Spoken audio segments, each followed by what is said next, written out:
Honor, Rashed Al Baloushi. Thank you very much for joining us here today at the Institute for Cultural Diplomacy for the conference of the Berlin Congress of International Economy. We'd like just to have a few questions as an extension to the lecture that you just delivered this afternoon. So I have a few questions that I'm going to deliver to you along with my colleagues. So I'm going to start with my colleague who probably is going to ask you the first question. In your opinion, how important is the role of cultural diplomacy in developing countries? And what do you think can be the most effective way of applying cultural diplomacy in those countries? It is very important to develop the infrastructure and to develop the economy and to develop the whole country by relying on to the international or by other, looking at the other examples.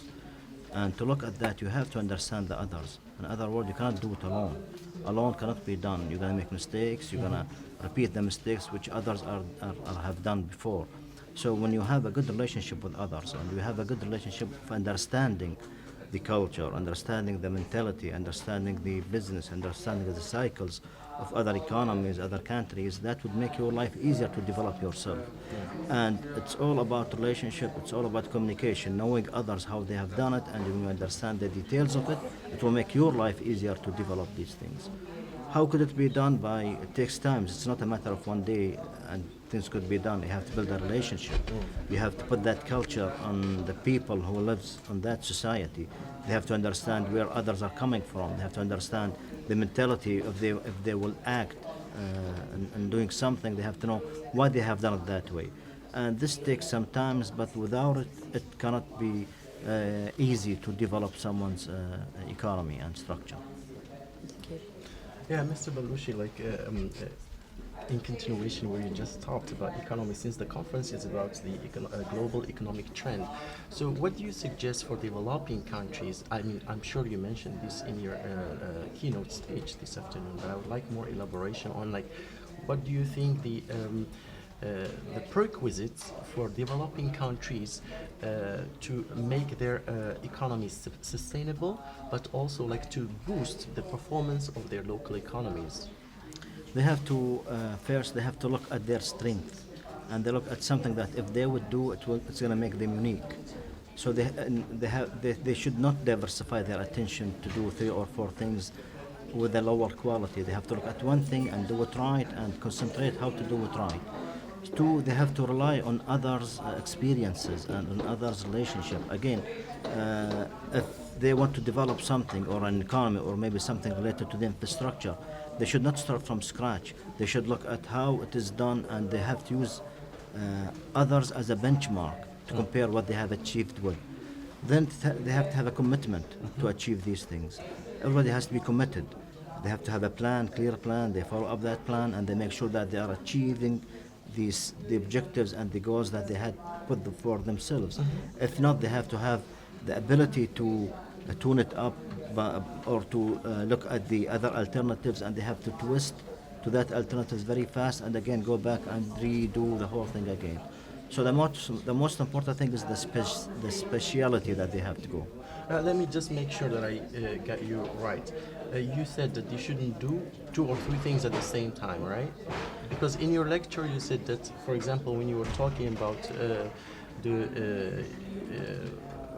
your country, like Dubai, for example, you said that we are not only based, or your economy is not only based on oil, but like it's diversified. So I find that a little bit contradicting. We have looked at our strength. Location-wise, we were positioning ourselves as a location strategy. And attracting investment was another alternative due to the wealth that we had as natural resources. So the elements that we relied on to develop our economy were solid. We knew what we were doing with those things, and we were learning from others how to develop them. When I said one thing, it's not like one particular thing, but it's something that it is something you are very strong with, and you know that if you do it, you're going to achieve it properly. You're going to achieve it rightly. So this is what I'm concentrating on. And in your opinion, what are the challenges that might be faced by those developing countries in trying to create or be creative in their economic model? The biggest challenge is the awareness itself and the ability for the decision makers to give up their old habits. That is, I've seen it as a big challenge in most of the organizations and even countries, that they are doing things for years and now they want to develop it. They have some difficulties to give up the old way and do the new way.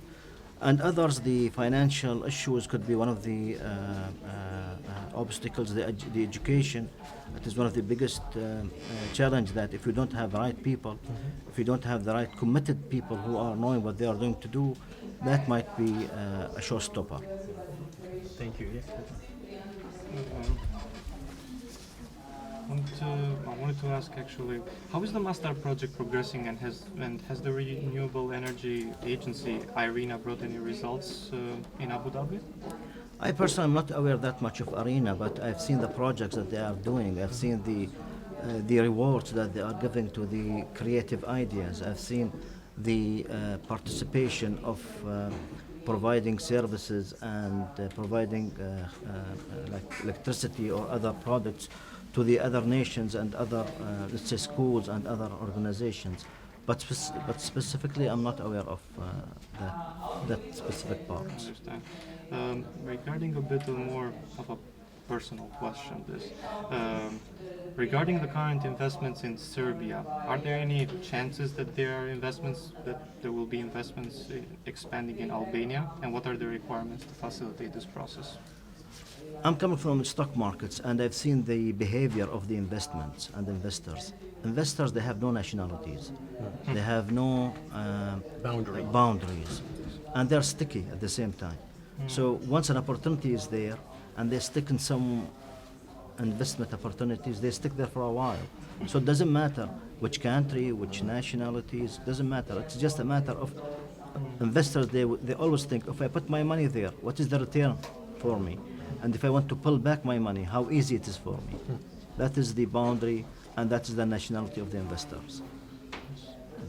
All right, our last question, I believe.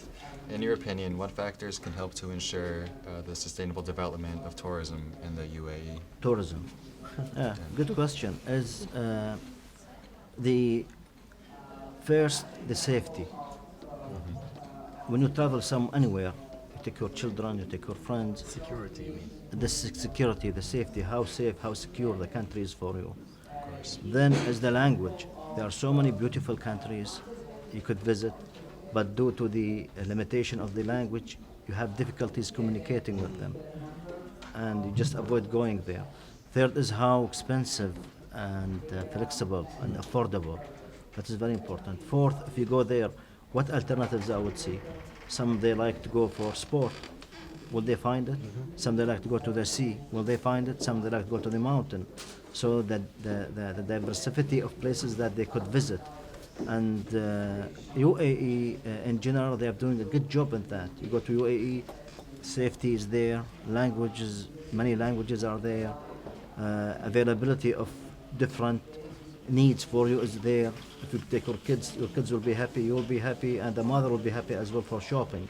So the availability and the diversity of things is the items for the sustainability of the tourism. Okay. Thank you very much for your time and your insight. It was a pleasure having you. My pleasure. Thank you. Thank you. Thank you. Thank you.